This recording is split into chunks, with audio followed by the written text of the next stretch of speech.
Okay, kakainin mo to. Hindi! Ah, hindi pwede. Challenge to eh. Ayun na naman tayo eh. Alam ko sa eggshell o egg yolk. Ayoko kumain. Ah! Ah! Ay! Okay! Madami ka! Sama na ugali mo. Hindi mo naman nag-warning na ganyan talaga.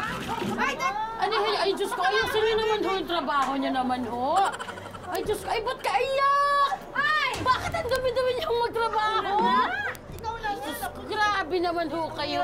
Baby, ayan, may baon ka, di ba? Ubusin mo yan, ha? Yung dalawa, ubusin mo yan. Yan naman akong kumain na ano. Ang dami kita kaya nakain kanina. Pwede bang counted na yun? Hindi. Pwede mo mag-request mo ng soft drinks? Kasi ano talaga pinag-iisipan niya yung ginagawa niya. Talagang Grabe to. Alam mo, pareho tayo naiiyak eh. Ako, parang alam ko na kung anong score ko.